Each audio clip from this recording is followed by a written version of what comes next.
श्री शिवाय नमस्तुभ्यम। हर हर महादेव दोस्तों, जैसा कि आप सभी जानते ही हैं कि सावन का पवित्र महीना प्रारंभ हो चुका है और प्रत्येक वर्ष सावन में जब भी शिवरात्रि पड़ती है तो गुरुदेव ऑनलाइन रुद्राभिषेक जरूर करवाते हैं और इस साल भी गुरुदेव ऑनलाइन पूजन करवाने वाले हैं। तो देखिए, इस बार सावन शिवरात्रि 23 जुलाई बुधवार के दिन आने वाली है और इसी दिन पूज्य गुरुजी ऑनलाइन रुद्राभिषेक कराने वाले हैं, जिसका लाभ आपको अपने घर पर बैठे बैठे मिल जाएगा।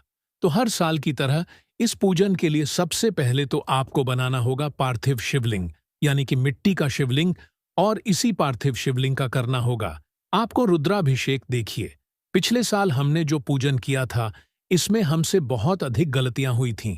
आधी से अधिक पूजन सामग्रियों की जानकारी हमें सही से नहीं मिल पाई थी। तो इसीलिए इस वीडियो में हम आपको एक एक सामग्री को अच्छे से फोटो के माध्यम से यहां पर समझाने वाले हैं कि आपको कौन सी सामग्री कितनी मात्रा में लेनी है, यानी कि कमल घट्टे कितने लेने हैं, बेलपत्र कितने लेने हैं, और इसके अलावा सभी जो सामग्रियां हैं वह हमें कितनी संख्या में लेनी है। तो इन सभी सामग्रियों की जानकारी हम अच्छे से इस वीडियो के माध्यम से आपको देने वाले हैं। तो इन सामग्रियों को आपको अच्छे से एक कॉपी में नोट कर लेना है। देखिए, यह जो प्रत्येक सामग्री है हम आपको फोटो के माध्यम से दिखाने वाले हैं ताकि आपको अच्छे से समझ आ सके। तो चलिए दोस्तों, एक एक करके समझते हैं कि हमें पूजन में कौन कौन सी सामग्रियां लगने वाली हैं। देखिए, सबसे पहले जो आपको सामग्री लेनी है वह लेनी है आपको गेहूं के दाने।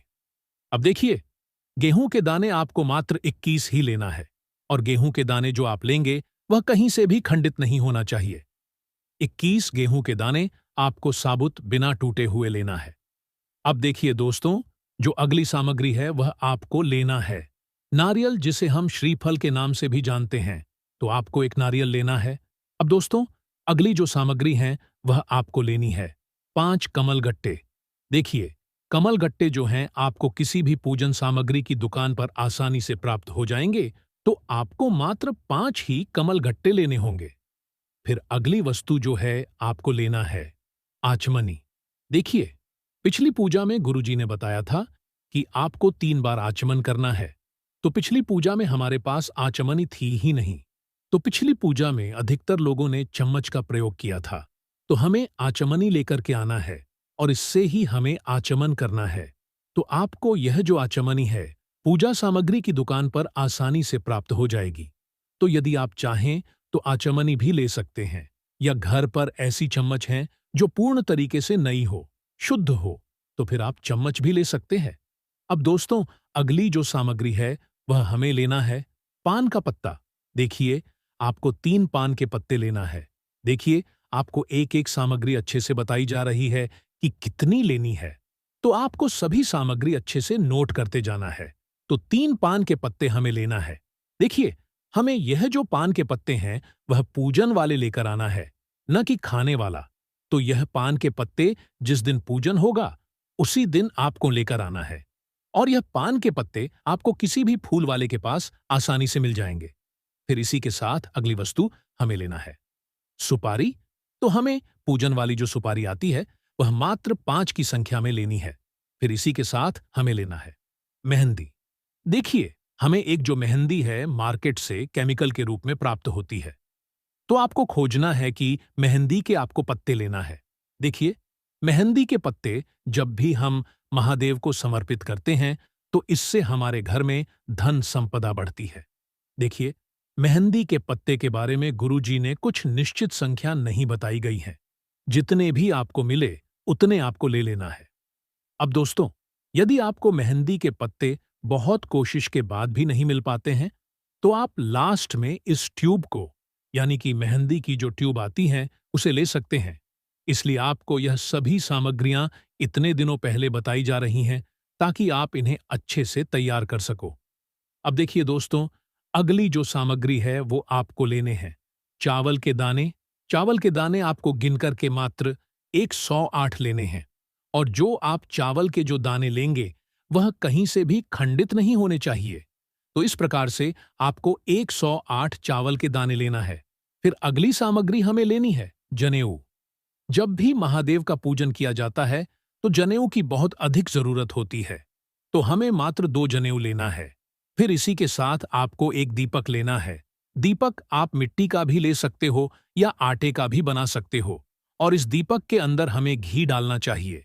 तो हमें जो घी लेना है वह बिल्कुल भी भैंस का घी तो लेना ही नहीं है। देखिए, आपके पास घी नहीं है तो आपको तेल का दीपक जला लेना है, पर आपको भैंस का घी नहीं लेना है। देखिए, अगर हम लेते हैं तो इससे हमें बहुत बड़ा दोष लगता है। तो हमें घी नहीं मिल पाता है तो हमें तेल का दीपक ही जला लेना है। नहीं तो हमें गाय का घी कहीं से भी प्राप्त करना है और इसमें प्रयोग करना है। फिर इसी के साथ हमें लेने होंगे कपूर के टुकड़े।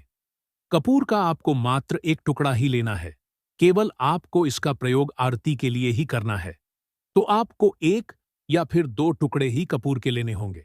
फिर इसी के साथ हमें लेना होगा कलावा। अब देखिए, कलावा जो हम अपने हाथ में रक्षा सूत्र के रूप में बांधते हैं, वही हमें कलावा लेना है। देखिए, पिछली बार हमें पूजन में कलावे की बहुत अधिक जरूरत पड़ी थी।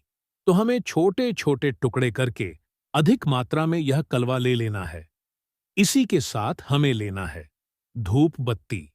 अगर हमें धूप बत्ती नहीं मिल पाती है तो हमें अगरबत्ती का प्रयोग कर लेना है। इसी के साथ हमें अगली वस्तु लेनी है इत्र, जो है विशेषकर पूजन सामग्री में जो प्रयोग किया जाता है वही इत्र हमें लेना है। फिर अगली जो सामग्री आपको लेना है चंदन। देखिए, चंदन आप लाल भी ले सकते हो और पीला भी ले सकते हैं। फिर इसी के साथ हमें अगली सामग्री लेनी है जो महादेव को सबसे अधिक प्रिय होती है, जो कि है बेलपत्र। इससे प्रिय महादेव को कुछ भी नहीं है। तो आपको मात्र 7 बेलपत्र लेने होंगे, जो कि कहीं से भी टूटे हुए या खंडित नहीं होने चाहिए। अब अगली जो सामग्री है वह हमें लेनी है शमी पत्र। देखिए, शमी पत्र जो है वह आपको भी लेना है। मात्र 7 यानी कि 7 शमी पत्र आपको लेना है। अब देखिए, इसी के साथ हमें अगली वस्तु जो लेनी है वह लेनी है धतूरा। दोस्तों, धतूरा जो है यह महादेव को बहुत अधिक प्रिय होता है। हमारे जीवन के जितने भी कांटे हैं उन्हें दूर करने के लिए ही महादेव को धतूरा समर्पित किया जाता है। तो देखिए, आपको 2 या फिर 3 धतूरे ही लेने हैं। फिर इसी के साथ हमें जरूर होगी बहुत ही सुगंधित फूल, यानी कि गुलाब के फूल की। देखिए, जिन लोगों को भी गुलाब का फूल अगर आसानी से प्राप्त हो जाता है तो उन्हें 5, 7, 11 या फिर 21 इन संख्या में आपको यह ले लेने हैं। अगर गुलाब के फूल आपको प्राप्त नहीं हो पाते हैं तो आपको एक गुलाब का फूल लेना है। कर इसकी 5 या 7 या 11 या 21 की संख्या में यह पंखुड़ियां ही ले लेनी है। कब? जब आपको अधिक मात्रा में गुलाब नहीं मिल पाते हैं, तब फिर इसी के साथ आपको सफेद फूल लेना है। सफेद फूल आपको बहुत अधिक मात्रा में लेना है, लेकिन सफेद फूल को लेते समय एक गलती नहीं करना है, जो कि बहुत से लोग करते हैं। देखिए, जो फूल आपको सामने दिखाया जा रहा है, इसे आपको शिवलिंग पर नहीं चढ़ाना है, क्योंकि इसे चढ़ाने से 1000 गौ हत्याओं के बराबर पाप लगता है। और यह जो फूल हैं, उसे हम कहते हैं केतकी का फूल, जिसे बहुत सारी जगह पर छंपा के फूल के नाम से भी जाना जाता है। तो आपको गलती से भी यह फूल नहीं लेना है, तो आपको अन्य किसी भी प्रकार का सफेद फूल ले लेना है, लेकिन आपको केतकी का फूल नहीं लेना है। इस बात का ध्यान रखें। अब देखिए, इसी के साथ आपको दूध लेना होगा, शक्कर लेनी होगी, घी लेना होगा, शहद लेना होगा और थोड़ा सा आपको दही भी लेना होगा।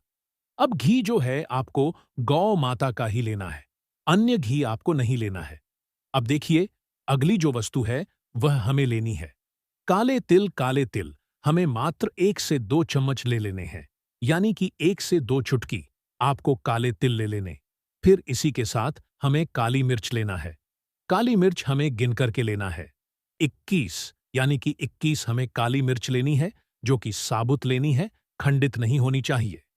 इसी के साथ आपको अगली जो वस्तु है वो आपको लेना है फल। आपको मात्र 2 प्रकार के ही लेना है। आप किसी भी प्रकार के फल ले सकते हैं। फिर इसी के साथ आपको मिठाई ले लेनी है। मिठाई आपको किसी भी प्रकार की ले लेनी है। देखिए, मिठाई आप सस्ती भी ले सकते हैं और महंगी वाली भी ले सकते हैं। आपके परिवार के अनुरूप किसी भी प्रकार की मिठाई आप ले सकते हैं, क्योंकि महादेव यह नहीं देखते हैं कि यह महंगी मिठाई है या फिर सस्ती मिठाई है।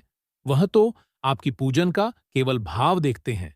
तो देखिए, जो भी सामग्री गुरुजी द्वारा बताई गई है अभी तक वह हमने आपको बता दी है। इसके बाद गुरुजी अगर किसी भी प्रकार की अन्य वस्तु भी बताते हैं तो उसकी जानकारी हम अगली वीडियो में दे देंगे।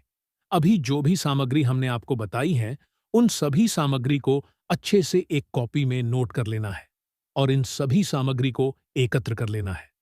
देखिए, इस बार की पूजन को हमें बहुत ही अच्छे से करना है, क्योंकि यह पूजन गुरुजी द्वारा केवल सावन शिवरात्रि पर ही कराया जाता है।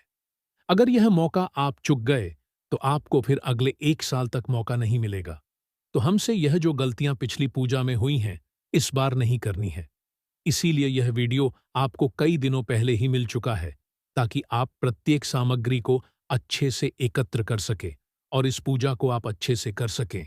तो इस वीडियो को हमने आपको बहुत ही अच्छे से और सरल तरीके से समझाने का प्रयास किया है। यदि आपको वीडियो पसंद आई हो तो वीडियो को लाइक करें और अगर आप चैनल पर नए हैं तो हमारे चैनल को सब्सक्राइब जरूर करें, ताकि आने वाली हर वीडियो आपको प्राप्त हो सके। धन्यवाद दोस्तों।